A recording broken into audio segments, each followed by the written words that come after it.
శాంతి. మురళీ తారీఖు ఏప్రిల్ 2, 2025. బాబా చెప్పిన సాకార మహావాక్యాల సారాన్ని విందాం.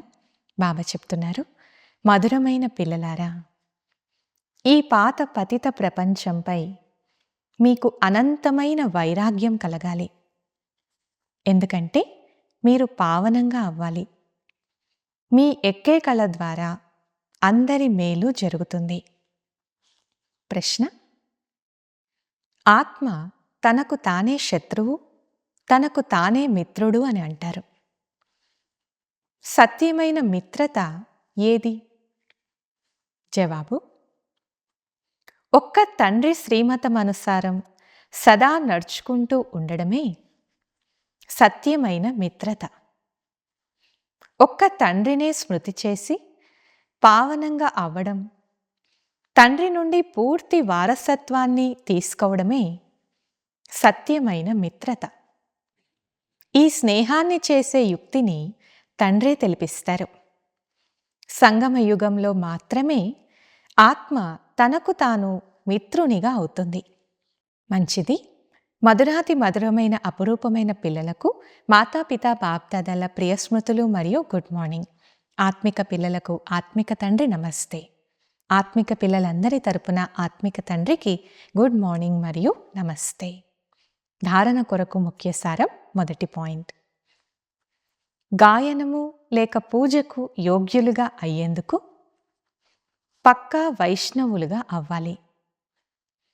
ఆహార పానీయాల శుద్ధతతో పాటు పవిత్రంగా ఉండాలి. ఈ అమూల్యమైన జీవితంలో సర్వీస్ చేసి అనేక మంది జీవితాలను శ్రేష్టంగా చేయాలి. రెండో పాయింట్: ఆత్మ ప్రకాశం పెరిగే విధంగా తండ్రితో యోగమును జోడించాలి. ఏదైనా వికర్మ చేసి మీ ప్రకాశాన్ని తగ్గించుకోరాదు. మీకు మీరు మిత్రులుగా అవ్వాలి.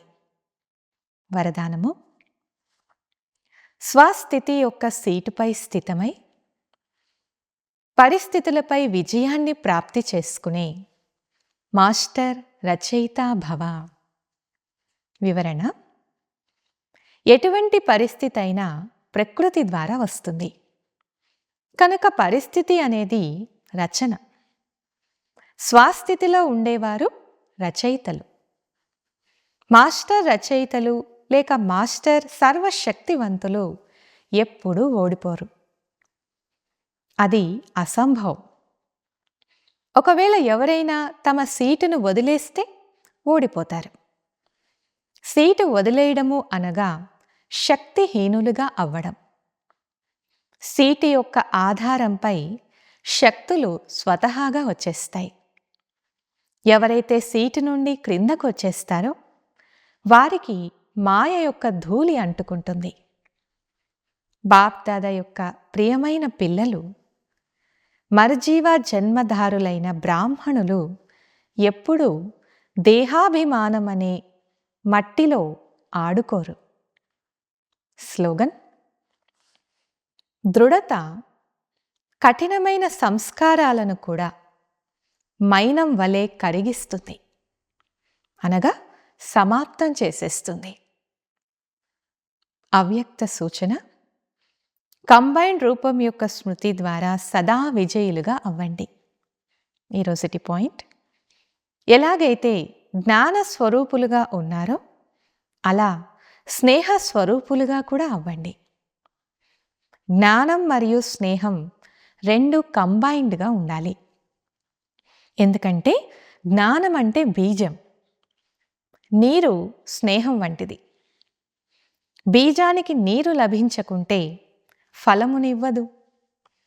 జ్ఞానంతో పాటు హృదయపూర్వకమైన స్నేహం ఉంటే ప్రాప్తి అనే ఫలం లభిస్తుంది.